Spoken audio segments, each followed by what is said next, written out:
Got a video blog for you guys, and I don't know what was in the water last night, but when I was going through these emails, I went through about 24 emails. I counted 5, 6, 7, 10, 12, 13 of the 24 emails last night all had to do with the same thing.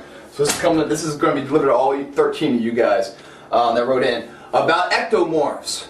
You're an ectomorph, you're a hard gainer, right? How do you put on size? How do you put on muscle? What is our workout for an ectomorph? What is our diet for an ectomorph to put on that size? And I understand your confusion, guys. It makes total sense to me. Because the majority of the clientele, the people that are writing in, are writing on a two-pronged transformation. One, they want to lose body fat, decrease the body size, right? While putting on lean mass, muscle size. So they want that pendulum, the body weight not to change all that much, but to shift the proportionality between body fat to body mass. And I've been giving you, if you go back and you look at the video blog about how many calories to eat and everything else, that is tailored to that kind of principle. We're trying to lose fat, build on that lean mass. And ectomorph, those principles go out the window. With every good thing, there's a bad thing. The good thing about ectomorph, it's very hard for you guys to ever put on any kind of body fat. Your body's like a furnace in a way. And it's in the middle of winter, and every single damn door in the house is open, right? So the cold air is coming in. So that furnace is just cranking. 24/7, cranking. That's your metabolism, just jacked up high, man. And it's burning calories like out its ass. Most people would sit there and burn a couple calories. An ectomorph is burning like the guys on the treadmill. So that's a good thing about an ectomorph, right? Because it's very hard for them to gain fat. So they're very lean. And the guys, the ectomorphs that break that barrier and actually can put on size are some of the guys I know, are some of the most aesthetically appealing looking guys. You guys have that ability, ectomorphs do. Because they're always lean, they're always cut. So when they put on that size, like a fucking anatomy chart, man, they're the best of both worlds. But in order to get that gift of size as an ectomorph, because you already have the gift given to you on being lean and a low body fat, in order to have the other side of the spectrum too, that mass, what I've been telling you guys, and these other things are good, but you guys have to step out another notch. And we're going to go into it. We're going to go into that. What types of workouts, because that's going to change, guys, too, as well as the amount of calories. I'm sorry for the setup here. I had to film an audition, so I had to knock that out real fast, and now I'm getting to this, and I just figured why not use the same lighting. But it's kind of strong. My eyes or whatever. Okay, so let's get into the workout first. The workout portion of an ectomorph is dramatically different, meaning you guys don't have the strength to push the volume, right? But the asset you do have is the intensity. Your intensity has got to be, bar none, harder than anyone else's in there. You've got to give it your all. And I'm talking about come out there just done. You left it all in the gym. That has got to be on a consistent basis of every single workout if you want to grow. The odds are against you guys, ectomorphs. The odds are against you that you can ever put on size. And you guys have tried, I'm sure, and everything else. Maybe you tried the wrong way. But the odds, you're going down a losing trail. Thousands and thousands have gone down that trail and faltered and fallen by the wayside. That should motivate your ass to be the one that's different, the one that overcomes the odds. I love it in competition when the odds are against me. Because I got nothing to lose in, everything to gain. If you're supposed to win it, well now you got something to lose. You're supposed to win. But if you're not supposed to win and the odds are against you, give me that challenge every fucking day. That's the one I get really pepped up for, motivated for. That's the fight you guys are in. So when you go into the gym, you cannot push the volume at some of the mesomorphs and endomorphs can. The ectomorph, you've got the intensity, and you've got to use that tool to your advantage. You got to sharpen that motherfucker in your tool shed and come out ready to swing with it. Intensity's got to be there, right? Your rep count is going to be very low, 6 to 10 reps per set. And what does that mean? You're going as heavy as possible. So what does that mean now? Well, you must have a fucking partner, guys. If you're an ectomorph, you cannot push the volume of weight to failure on every single set that you're going to need to put that bearing on your muscles to force them to grow without a partner. If you go in there by yourself, guys, even if you pin load the stuff and do drop sets, that's all great, man. But you've got to put tremendous amount, exceeding what you currently can, on that bar in your hands to really force those muscles to wake the fuck up and start growing for you, because that's what you want. So, intensity at its pinnacle, it's got to be at its peak. Your rep counts, 6 to 8 with heavy reps, must have a partner pushing you past failure on every single set, guys. Your rest time in between also changes. We're talking 2 to 3 minutes rest time in between each set. of the exercise. And then another 3 to 5 minutes rest in between your exercises. The rest is not also in the gym, it's also outside of the gym. Your frequency of going to the gym is limited. You're not going as often as a meso or an endomorph. Ectomorphs, 3-4 days a week, that's it. That's maximum. You hit your entire body in those 3 to 4 days. The rest of the days, you're resting. You do not grow, guys, in the gym. You tear it up in the gym. So when you come out of the gym with the proper nutrition and rest, we rebuild that tearing process into a stronger structure. If you are ectomorphs, going to the gym all the time with that high crazy metabolism, not getting enough calories in, and going to the gym over and over again, you're like having triple furnaces, warming up every house. You never grow, guys. Increase the weight, lower the reps, maximum intensity, must have a partner. 2-3 minutes rest in between every set, guys. And then 3 to 5 minutes rest in between every exercise. That workout every week, 3 to 4 days. So now you got to change your workout up, guys, so you can encompass the entire body once per week. So you have 3 to 4 days that you're going to have the split to work the entire body once.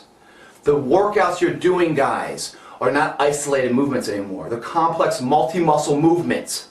You're not doing the leg extensions. You're doing squats. You're doing chest presses.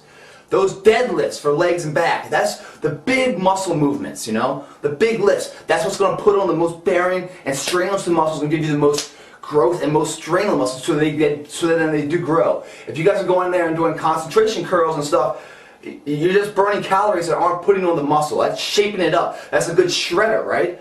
To give you all the striations and stuff in the muscle. But you're already lean, guys. So you have the benefit of not really having to do that. Later in life, once you put on the size, then you can start changing your diet and your workouts up to tailor any weak point training, to give extra development, extra love somewhere you want in your body. Aesthetically, look in the mirror, seeing where you're off and where you're not. But don't worry about all the supersets and drop sets and all the fine tuning, because what the fine tuning is striating some muscle, gives you all cut factors, which you guys already have. You guys are trying to put on the mass. Multi-level muscle movements and big lifts, guys. 6 to 8 reps per set. 2 to 3 minutes in between set, maybe 4 sets. Going to the next exercise. 3 to 5 minutes between exercises. Going into it. You're doing it 3 to 4 times a week. That's it. Your cardio. Forget about it, man. Forget about your cardio. Your cardio is in your workout. Do not do additional cardio, guys. The only type of cardio if you want to do is a muscle building cardio. It's a 15-minute, high-pace intensity, balls to the wall, 15 minutes. It'll give you the endurance of the muscle. So that so when you do hit those 6 to 8 reps, it's the fibers failing, not the muscles. But on a low count, 6 to 8 reps, you're not going to have that problem to begin with. So don't even worry about cardio, guys. Now let's get to the diet portion. The diet portion is crucial, guys. You must eat big to get big. And you guys that are ectomorphs have got to be more focused on your diet than your workout, guys. I'm talking about eating enough calories. In that one chart I did, you take your body weight times 11, right? And then you also multiply that number times your metabolic rate. Well, we already know your metabolic rate's off the charts because you're an ectomorph. Your metabolism's crazy high. You add that value plus your body weight times 11 to give you your daily static calories needed to maintain where you are. And if you want to put on weight, you add another 500 calories. This is for the mesos and endos, guys. This is again that lean mass. You don't have that problem again. That's your gift. Your demise is that you can't put on size. So the whole new equation now for calorie intake for an ectomorph, 20 to 25% of your body weight.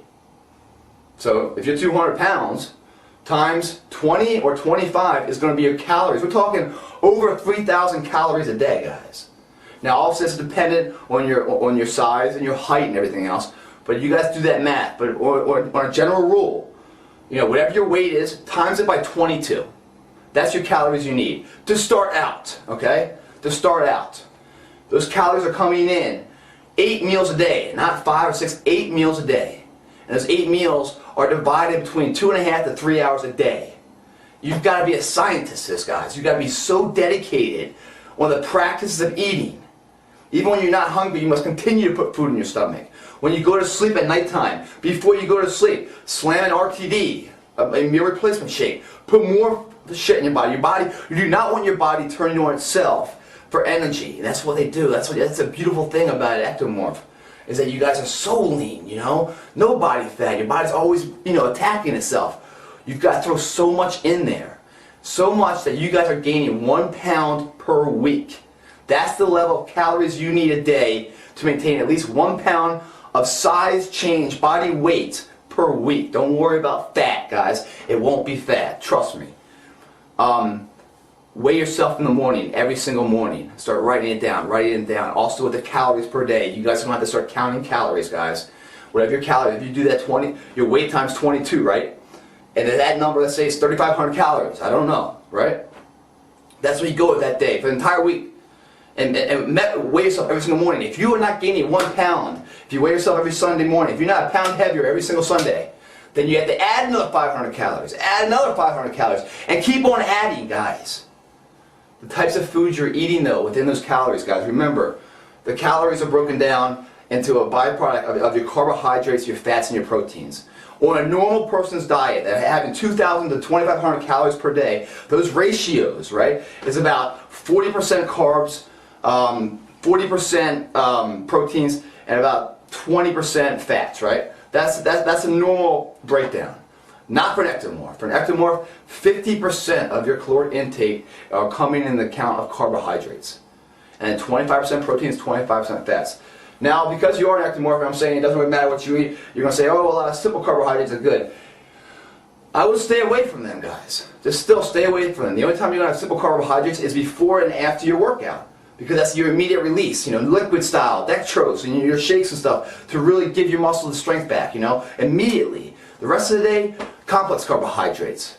Your wheat breads and stuff, your brown rice, those kinds of things, your vegetables, all those things, the complex carbohydrates. 50% of your calories are complex carbohydrates. 25% proteins, 25% fats. So you're looking at about like 2 to 2.5 grams of carbs per pound per day for an ectomorph, if you want to grow, guys. Hopefully that helps, guys. If you don't eat it right and eat big, you'll never be big. And I said in another blog, some people like, God, I can't imagine ever being like a big bodybuilder, right? And then they watch them eat and stuff. It's like, wow, how could I ever eat that much? And if I can't eat that much, then how could you ever perceive that you could be that big? With working out, it's so perishable, and there's so much knowledge in the gym, guys. But again, all of that knowledge tears you down and breaks you down. It's not until you come out of the gym and you rest and you properly eat with nutrition and food to rebuild the repairing is when you're going to put on size. For an ectomorph, the meal and the food and the nutrition and the calories are more imperative than anything else. One of those 4 factors of life I was telling you about, where it's your nutrition and your diet, your cardio, your anaerobic lifting program, and then your sleep. The most important one of those 4, they all hold quarter weight, right? In the ideal situation, not for an ectomorph. Your diet, nutrition, your caloric intake is your #1 priority. Your second priority is your intensity in the gym. Your third priority is a rest.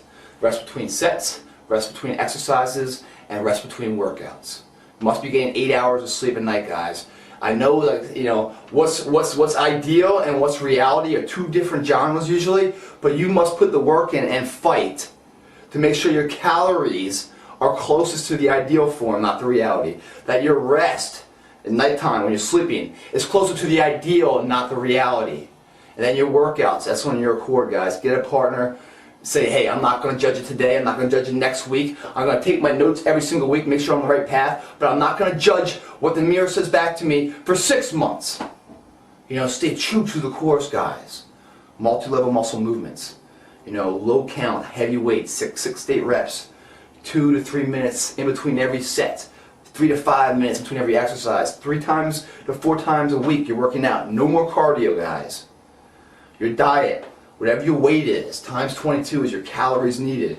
50% of those calories are carbohydrates. And again, your carbohydrates, when I say 2 to 2.5 grams of carbs per pound per day for your body, that's going to give you a number. Times that by 4, because every carbohydrate gram is 4 calories. Every fat's 9 and every protein's 4 also. To get you that calorie number of 50% carbs, 25% protein, 25% fat for your entire daily caloric intake. That's how an ectomorph gets big. And once you guys get there, guys, you are going to love it. You are the most aesthetically appealing figure out there. You're the Michelangelo David, modern day, You're fucking got the size, you're ripped, you're cut, you're always lean, you know, life's good. But in order to get there, guys, you gotta pay your dues, man. You gotta pay that sweat equity of life. Keep your eyes on the horizon, not on the daily ups and downs and pain and the ritual of like, oh, just killing yourself. Keep your motivation where it belongs, where it's gonna be, crossing that finish line. Don't get overwhelmed with the speed bumps of the daily activities. Greg Plitt, help us stay fit, man. Thanks for watching.